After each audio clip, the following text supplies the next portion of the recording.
Hello and welcome to Uncanny Book Club. I'm Isaac Vaderspiel, and joining me as always is my co-host, the word I never looked up and came up with, Adam Ward. Whoa, I've never been called that before. Yeah, I didn't have time for cool words this week, I guess. Yeah, that's okay. I forgive you, In lieu of cool words, I feel like we do have two really cool issues to talk about, though. I agree. These were both two issues that surprised me, and I've been trying to reflect on why, and I've kind of come to the conclusion that it might be a couple of different things. Like, yes, this is like very good, like overall, but beyond that, when I think of all the big stories that we've kind of read on the show so far, those are all stories like Dark Phoenix, Days of Future Past. Like, those were two big events that I was very familiar with before reading for this. So for us to now have another great story, and I'm unfamiliar with what's about to happen, it's very exciting. So I think that's part of it. And I think the other part is just that it's actually very interesting and very different than kind of what we've seen the last little while. I agree. This was one where getting into it, I was like, I do not know what's going to happen in this. Like, I don't have a prior knowledge from movies or animated TV shows or anything like that kind of prepared me for like, hey, what's this going to be about? I would say like the closest thing to that where we've achieved like a really high, this is a great story, but have not had like a ton of the knowledge of like what's going on, makes me think of the Proteus arc that we read. Yes. Like that unfamiliarness with it, and your expectations are just blown away because the story is phenomenal and the art is good, and you just, there's a lot of depth, and I can already kind of see this here again. Especially when you look at Proteus, it's really a story of a mother and a son and the consequences of, a variety of dominoes that fell through their life. And here we are again with the story of a father and a son and a husband and a wife. A lot of parental issue stuff. Yeah, there's a lot of stuff going on right now. And these issues cover a couple of other little small things that are also still kind of percolating in the background. We've seen where Chris has kind of layered the stories in that way, where we're just keeping some threads, just even if it's a quick mention, we, in this case, I'm alluding to like this reference of Emma and Kitty giving us a callback to, a couple issues ago. Okay, well, Emma is still like being spoken about, so she's still around, right? Like that's what this is getting at. She sent a letter. Yeah, she sent it. Yeah, she sent probably an extremely passive aggressive letter. I don't think it would be any other way. I don't know how you feel about the Shi'ar so far from like what we've experienced, but I do find when they kind of enter the picture, there's a lot of meat that you need to be able to gobble up in order to really grasp the situation, right? Like there's a lot of extra space elements that you have to factor into the story, and you kind of have to remember what happened with them previously because it matters to where they currently are, right? Like you need to remember in this case that Charles and Lilandra are like blood now. They share they're like married or whatever. He's her consort. Not quite married, but they have a very good connection, a mental connection. I would say that this is written in a way that and I would say that this is true of a lot of these comics, that they're kind of written in a way where if you've read everything, it's going over the same information that you already know, being like, oh, Wolverine's, shoots out his adamantium claws, or Sure. Colossus's living steel skin. I feel like it does a good job of throwing in those small details where like Charles is like, well, as the royal consort, I blah, blah, blah. Which I really, frankly, enjoyed. I actually made a specific note about how much I enjoyed seeing Charles kind of throw his royal weight around here. It is funny that he's doing it with the people that just have no respect for him or like Earth Terrans in general, but they still do have to follow the rules a little bit. There is one character that does appear in this story that continues to just be shoehorned in. You're going to talk about Carol like that? I am going to talk about Carol, and I have some good and bad things to say, but I'll hold them until after our. Shall we do the story summary then? Yeah, let's do it. Issue 154 begins with Storm and Cyclops taking a page out of the Nightcrawler Wolverine book, and they're cross training with what they're calling a game of handball. Neither can gain an edge, and both are too stubborn to quit until their exhaustion forces it. We briefly cut to space where we see Corsair piloting a ship back to Earth as he looks at a picture of his son, Scott Summers. Sorry, Havoc. His inner thoughts are interrupted when he exclaims, "They've found me," when a Shi'ar dreadnought appears. Back at Magneto's island base, the X-Men have set up shop with the mansion being so messed up. Ileana helps Peter find the lab for Charles's computer equipment. Wolverine comes to console a distraught Carol Danvers, who is upset at her lack of memory or feeling toward anything. But Kitty pops through the wall, stopping Carol from opening up. Scott and Aurora sit down for dinner, but are interrupted by the roar of Corsair's ship tearing through the sky and crashing into the lake. The two jump into action and pull Corsair from the wreckage. We see his unconscious dreams, him and his wife piloting their doomed plane after pushing their sons out the escape hatch, his wife murdered at the hands of the Shi'ar, his adventures with the Starjammers, and finally, we see him awake and Scott demanding why he is wearing dog tags with a familiar woman, himself and Alex pictured. Both Corsair and Storm confirm that he is indeed Scott's father, but they're soon attacked by Sidrian hunters, black spider-like creatures. Cyclops and Corsair flee through the high-speed rail that connects the mansion to the Blackbird, while Storm holds off the attackers. As Scott flies away, he sees the mansion completely destroyed now. The hunters assemble themselves into a jet shape and take chase. Storm joins the battle in the air.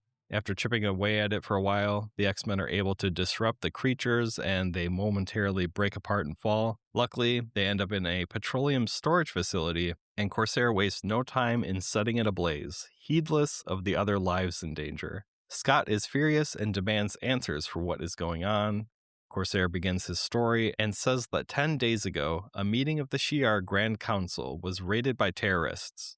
Lilandra was kidnapped, and many other leaders were murdered. The Starjammers were implicated in the kidnapping, and a trail was left by the terrorists that lead to Earth. Next issue, Deathbird. Good recap.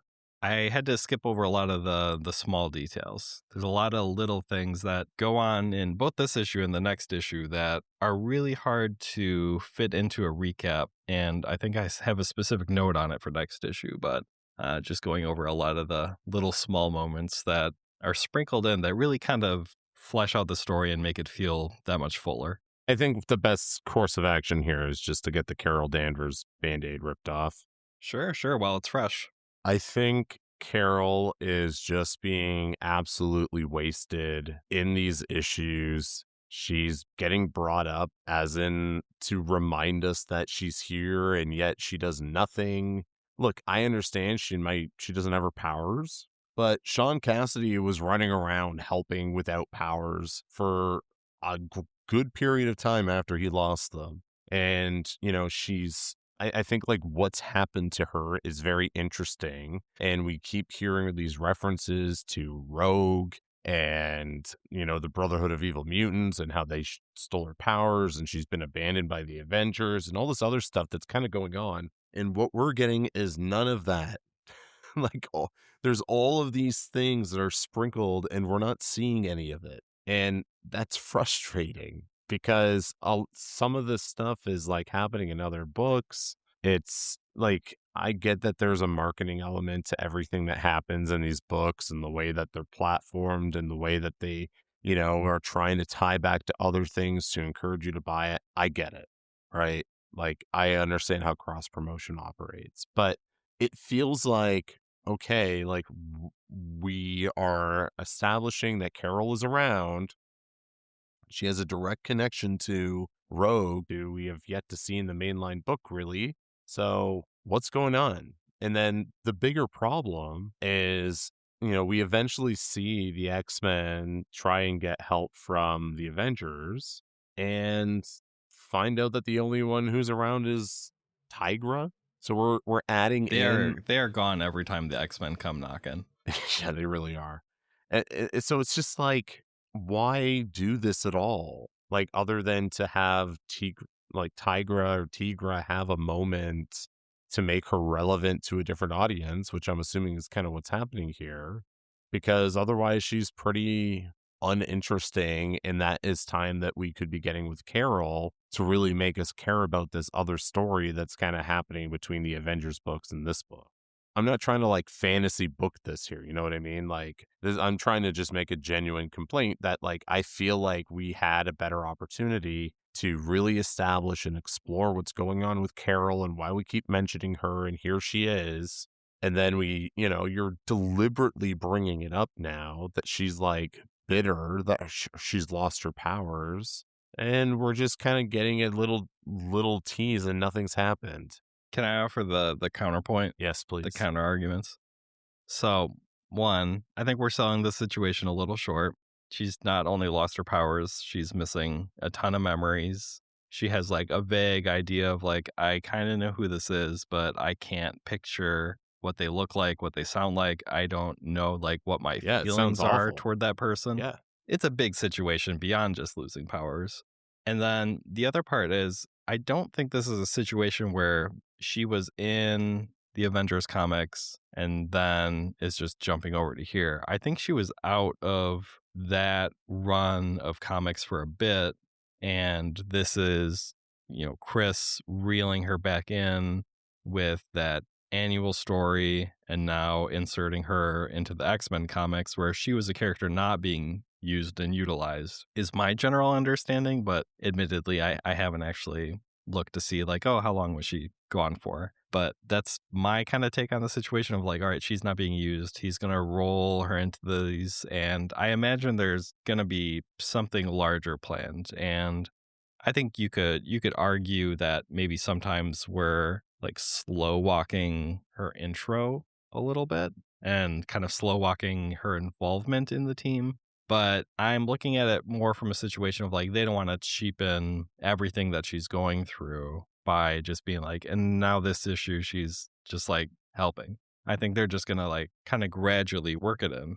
It's interesting to think about how this would have originally been consumed. And we've talked about this before, where when this was originally released, like they would have had this Carol kind of story thread. Were they on like a biweekly or were they on a monthly schedule at this point? Do you know? The X-Men, Yeah. they're on biweekly, So, like, I think. that's like bi-weekly is still, you know, that's actually not too bad, but monthly would be, we're still like, I just think to think how this would have been released and consumed, like, I would have been annoyed then, and I'm annoyed about it now. Like, I, I, I just feel like she could be there could be so much more happening. I do have to correct myself. You It please. is monthly. Oh, that makes it way worse, in my opinion. Yeah, so previously when we started, it was every other month, and then at a certain point, they switched over to they found enough success to make it a monthly. Yeah, I don't know. I'm trying to avoid getting into like a situation where I'm imagining this is how I would do it because, like, what do I know? Like, I don't know anything about writing comic books.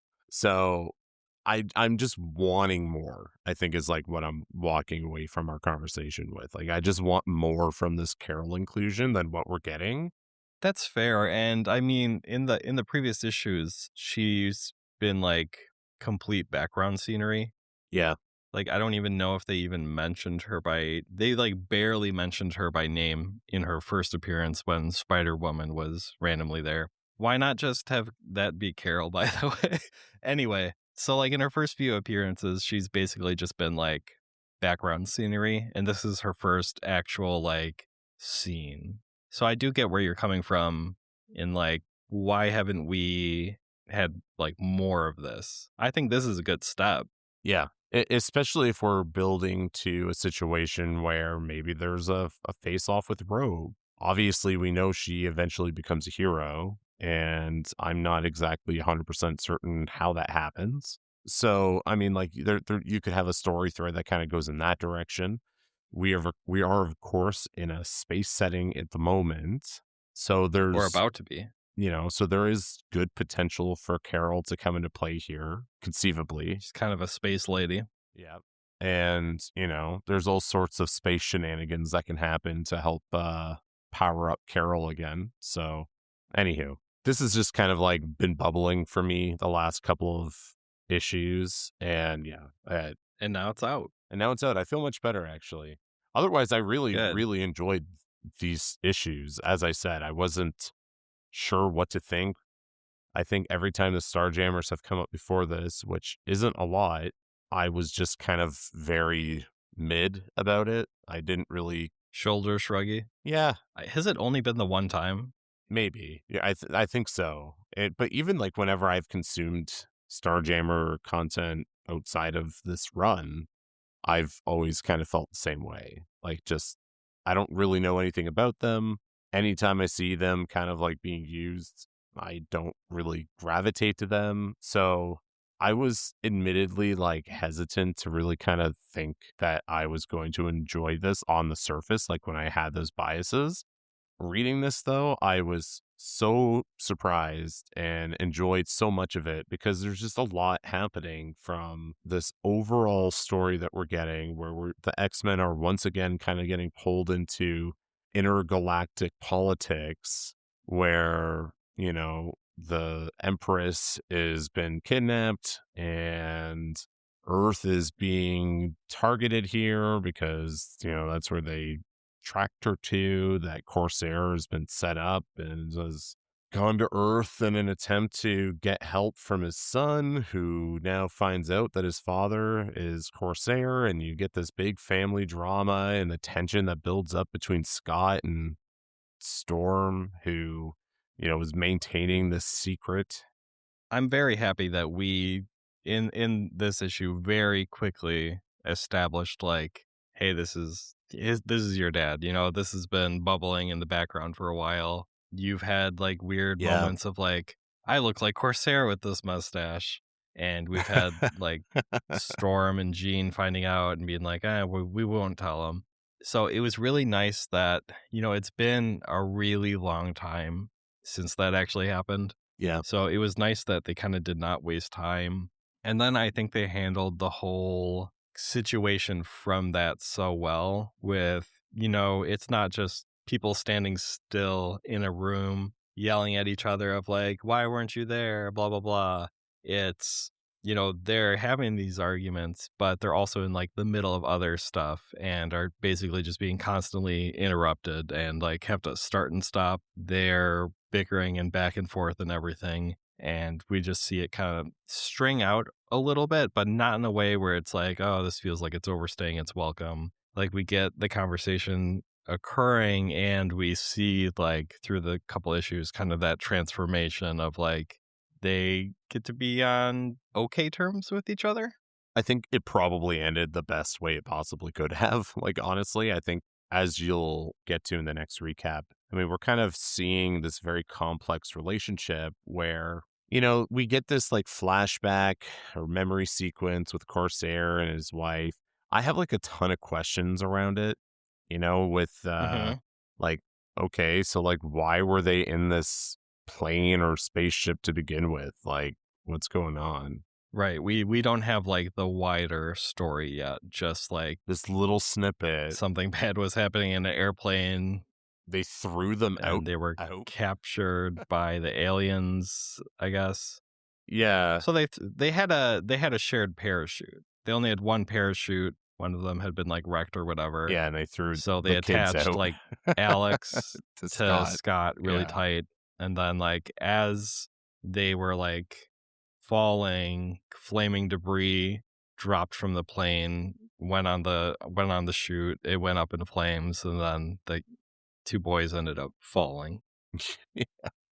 Yeah, so we get like this contrasting story, right? Of Scott is the child that was abandoned, lived the life of an orphan, found a father figure in Charles Xavier, and has now become a leader, and has done so without having a biological father in his life. the opposite side of this is Corsair, who we now find out has a more, I think, like sympathetic situation in a way, right? Where, okay, you guys were being attacked by these aliens. You did the best thing you could think of by, tossing your kids out to safety. You're captured. They kill your wife. They take you prisoner as a slave, and you just decide, the last thing you see is this explosion. My kids must be dead. I'm just never going back to Earth. It's And a nice situation in that it feels like neither of them is like in the wrong and it's both okay for them to feel the way that they do. It's unfortunate, but it's like I like completely putting myself in either shoes, see where they're coming from, you know? I agree. I do think in some ways Corsair is still is, like we are seeing like a couple different shades of what his character is like, and it is a lot more cutthroat than what Scott is used to seeing. And we see him kind of take over this confrontation that happens with these hunting alien things that kind of look like robots but are alive. And it was a fun like sequence. I did enjoy it to kind of see like this very different looking alien, and I've really complimented like every time we've seen the space stuff. It's like very imaginative, and I really have enjoyed it. I wonder if do you think they invented the Sidrian hunters? I'm going to say yes. I'm going to probably say yes. I didn't realize, so I'll bring this up more next issue, but I did not realize that Chris Claremont did so much in like establishing and building more of that like wider Marvel universe outside of the Soul system. Like I knew going in like, oh, he made a ton of mutants, but it seems like he's making a lot of aliens too. Yeah, I mean, the Shi'ar is huge, right? And even like the Royal Guard, that is a whole massive wing of Marvel Cosmic. Going back to your comment about like the sequence we saw with like the aliens transforming into like the big jet creature and kind of them having that little cat and mouse chase and attack thing.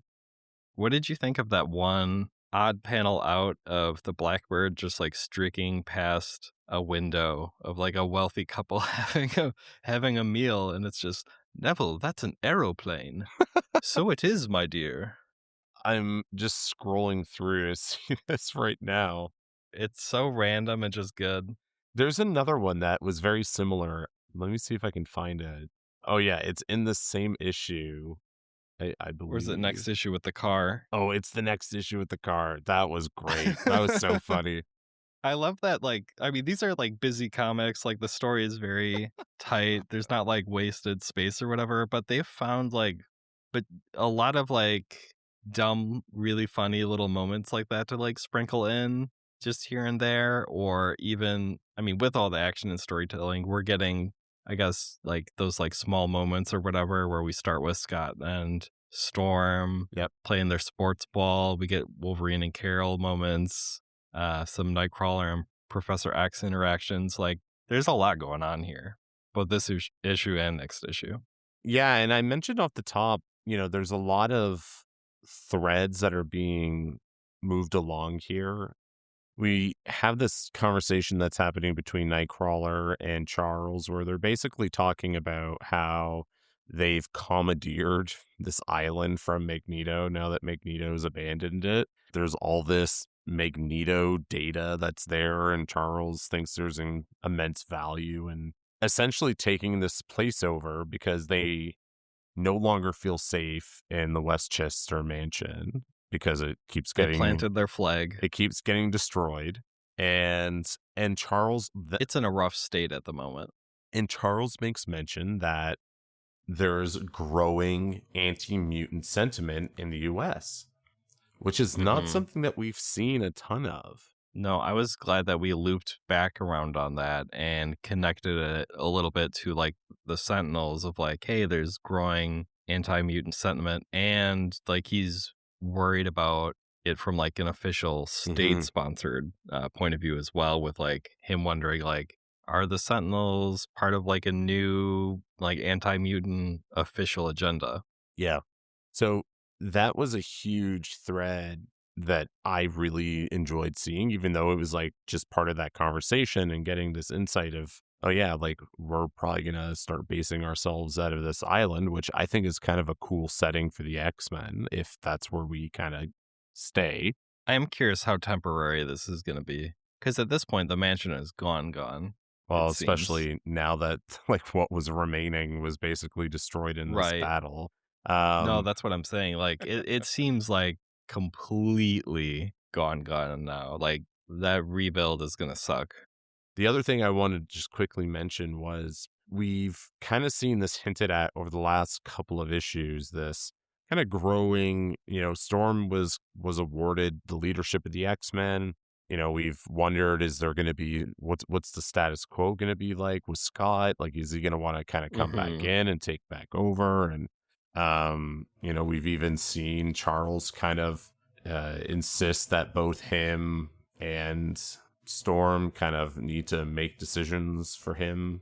And so there was the dynamic right off the top of this where they're, playing their game and kind of bonding and having this conversation about, do you even want to be the leader anymore? And Scott saying, nah, I don't think so, man. Like, I think I'm at a point in my life after everything that's happened that I think maybe I want to do something else or I'm being pulled in a different direction.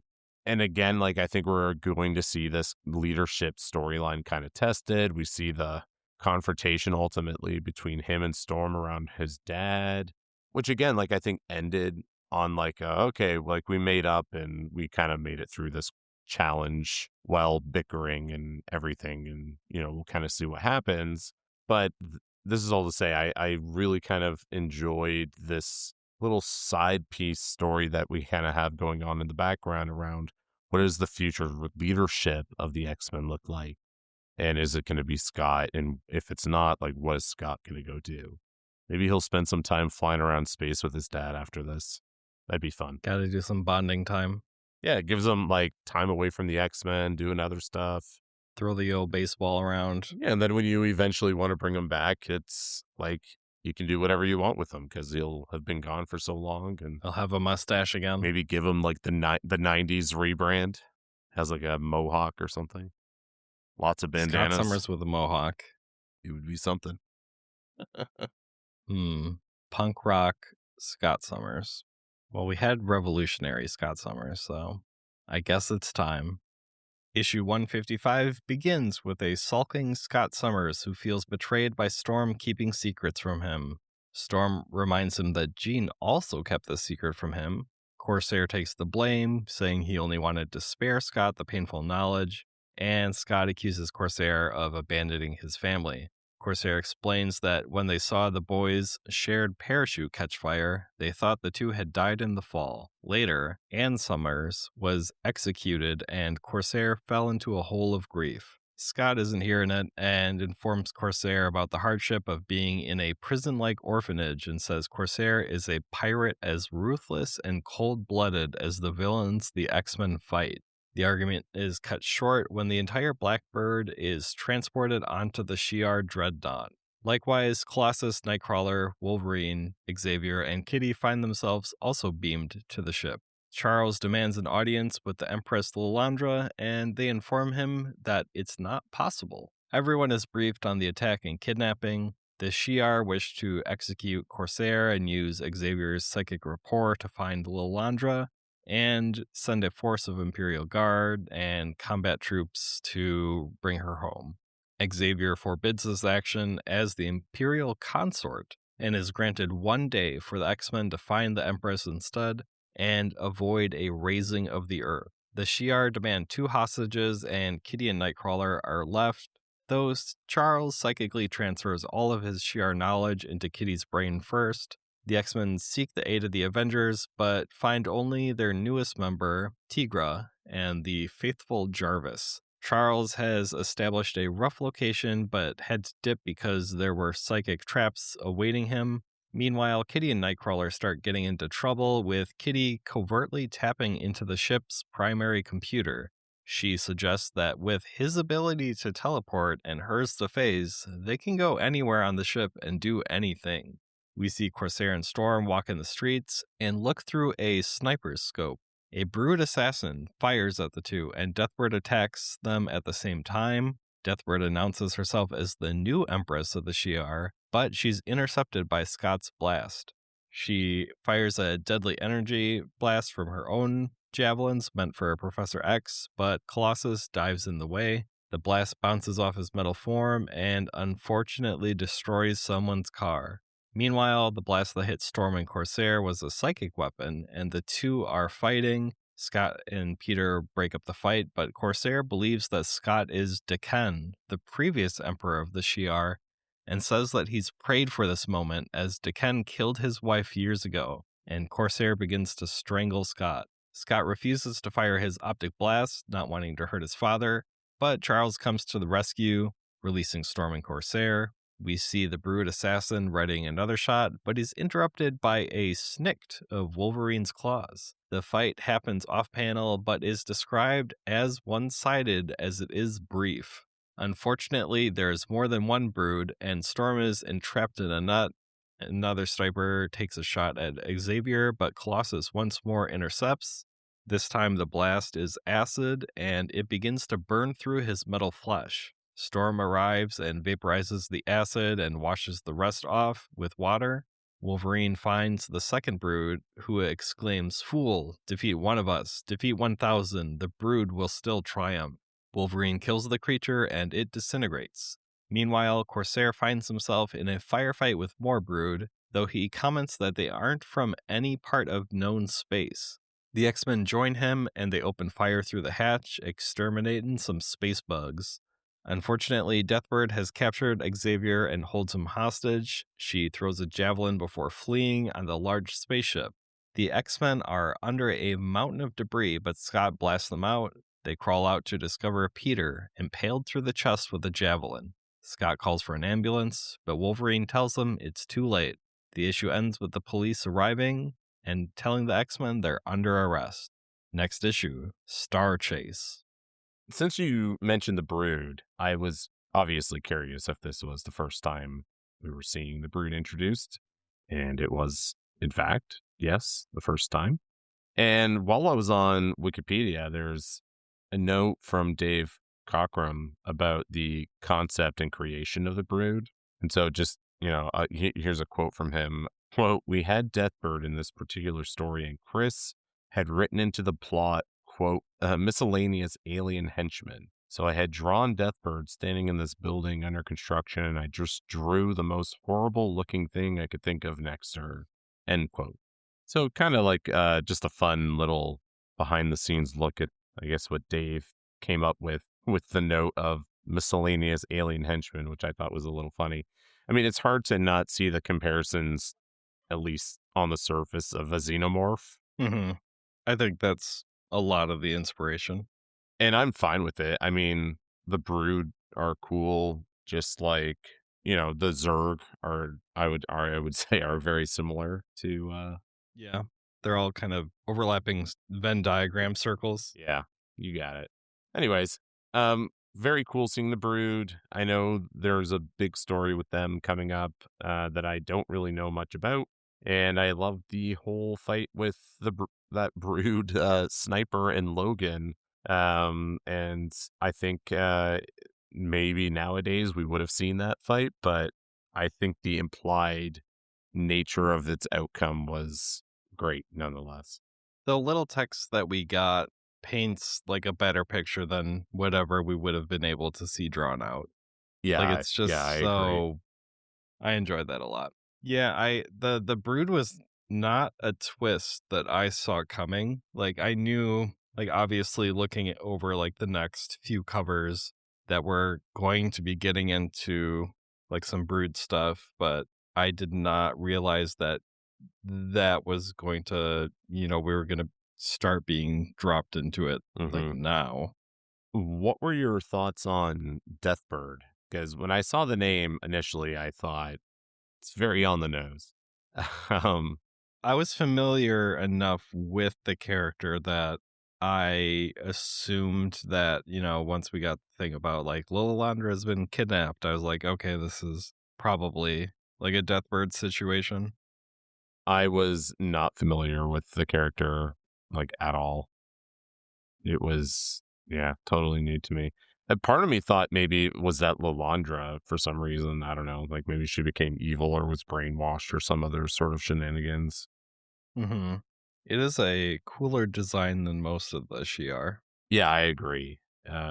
Some of them on occasion are, I don't know, they're just weird looking. I don't necessarily get like bird person, and then in other panels they look more bird avian like, I guess. Mhm. Um, saw Darth Vader. That was cool. That was cool. That's what I was talking about when I said that there's a lot of small details that we can't really fit into a summary while staying succinct. It's like we have Kitty and Nightcrawler that are playing with the clothes generator. Kitty's flipping through different outfits and lands on Darth Vader. Like just straight up Darth Vader is one of the last ones.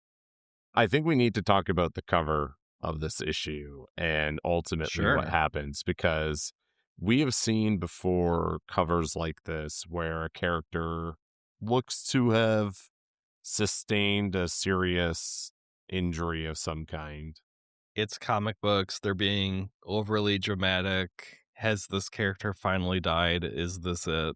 That kind of a deal. Yeah. So Everyone's grieving. You know that they're gonna be fine. I expected, at the very least, for Colossus to be severely injured at some point. And the entire sequence I absolutely enjoyed. So the build up with the sniper that gets shot, right? And we see him block that shot. And I thought, okay, this must be the moment, right? Not the moment. He deflects Mhm. it. I thought, oh, okay. Odd, but all right, sure. It continues. Round 2. Round two, goes to block the shot again. This time, acid starts eating away at him. Another fun little twist. Another fun twist. And now I'm like, oh And an shit. interesting one since it's, like, eating through his metal skin, which is something we have not really seen. And so you immediately start thinking, oh my God, okay, like taking this cover image of him presumably dead, bleeding out of his chest. Here we have the acid that's, again, eating through his chest. Okay, I thought, all right, that's it. No, he survives because Storm comes along, does some weather magic, saves him, But he's injured. but he's injured. They leave him to guard Xavier. Odd choice, given the injury, but he gets left behind. Come back, third time. Now he has been impaled or stabbed and is presumably dead. And I read this and can't walk away feeling confident that he is alive still. This is the first time that it's been like, is he actually like, did he just die? Like, we know it's not a permanent thing because it's a comic book and it's death, but like, I feel like he maybe did die. It's been really hard not to jump to the next issue, and it is going to irritate me a little bit if we open it up and within like the first 3 pages, it's like, actually, Peter's fine. A wizard came by and healed him. Yeah, I reflected on this issue and I immediately thought, oh, they can probably, yeah, like just use some sort of space magic to, rectify this problem, right? With Peter. Like even if he technically dies here, they can just better him up at the end of this. So I'm interested to kind of see where this goes and the impact this has, right? Of like, okay, like how are the X-Men gonna take this potential death of Colossus, we know that there's a relationship between Kitty and Peter. How is she going to act when she finds out? How are the X-Men that are there going to act? We've heard that Logan's feeling a little extra unhinged lately, although lately he has not been like at all, but it keeps being Yeah. brought up. So, I mean, there's a lot of different ways that you can take this and continue to kind of leave us asking what happens now and where's this going. It'll be interesting to see. I don't want to speculate too much just because we don't know how this will be resolved. It might be like a 3 page thing. I'm a little worried, but I don't know. It feels different. Yeah, I'm genuinely curious where this is going, and I'll be looking forward to learning more. I'm fascinated by this entire thing. I'm excited to kind of see if we're going to encounter the Royal Guard a little bit more. Is Gladiator going to get involved? Where's Lalandra? And, when are we going to, are we going to see Carol jump in here? There's a lot that can happen. And, is Hmm. Peter alive? I want to know. Find out next time on Dragon Ball Z. Yeah, I mean, hopefully not. Li like, as you said, like, let's give this some time to breathe, and, given how this story is playing out, I hope, and have faith that Chris is gonna stretch this out appropriately because I think it's worthy of it. I've given a lot of heat for how Colossus has been portrayed at big moments, and Hmm. I think in this situation, he went out as a proper hero. Like, he, you know, tanked the shots that needed to be tanked, got eaten alive by acid, and then, still try to protect Xavier. And He did what he needed to do. I think that speaks a lot about Peter, and I think they gave him a nice moment to be that hero, and I'm excited to see what happens next. I feel like they paid some extra attention to some of his like illustration this issue too. Like one thing that just stood out to me was that he is very like emotive in some of his like facial expressions, like the distraughtness that he has on his face when like the Hmm. acid starts eating through him, and it's just like very unexpected from him. He's got like the I'm in pain face with the acid, and then like he has kind of like a sheepish chagrin sort of like smile, being like, we have endeared. As soon as I recover my strength, we shall. And then Scott is like, nah, man, you stick with the professor. We got this. Yeah. One of the things, kind of building on what we said earlier with the like Kitty and Scott doing like the little Darth Vader thing, is that there was a lot of other fun little details that, don't necessarily fit well into like a summary. We got Storm informing Corsair about Jean's death and, the rest of their conversation before they're attacked. Tigra annoying Wolverine a ton. I'm not really familiar with that character, but it seems like they're probably a little young and immature in where they currently are. We get the back and forth between Scott and Corsair, a lot of like little details in the fight itself. Wolverine calling Charles Charlie multiple times and it just really, really bothering him. And then, of course, the car exploding. Yeah. And I'm looking forward to when he just calls him Chuck, because I think that's, Yeah. when the true sort of friendship has been built by the two of them. My only other thing is just the thought of like what an absolute nightmare the combination of Kitty and Nightcrawler are on that ship. Just like with the teleporting and the phasing. I don't think she can currently phase another person, but if she could, they just have like what can they do to stop them? Yeah, I mean, they'll just It's literally just like obnoxious. bamf and phase wherever they need to go, and that would be enough. I'm curious to see how they play into this. Yeah, that will be interesting. Like, what is their role in all of this? So that'll be fun to see too. Mischief. So overall, final thoughts. I think what really stood out to me with this one and the last issue is that it feels like an adventure. We're getting a lot of drama, melodrama, action, small moments. We're getting like all of the little pieces that we usually highlight as like these are the positives that we see in some of the best issues that we've read. But there's also just a certain satisfying thing going on with this being like a multi-issue story. We have really only gotten through like I guess like the prelude to what we're about to see, I'm thinking. We're not rushing through, but it's not wasting time. It seems like it's gonna be taking us into space a bunch. We're going on a little pirate adventure. I'm only saying pirate because it's the Starjammers, but Yeah. it's just very fun. I think it's gonna be a really a fun little story for us. Do you have a rating? Oh, this is tricky. I think I'm gonna say 9. So I agree with everything you said. There's a lot going on here when you look at the scope of the story.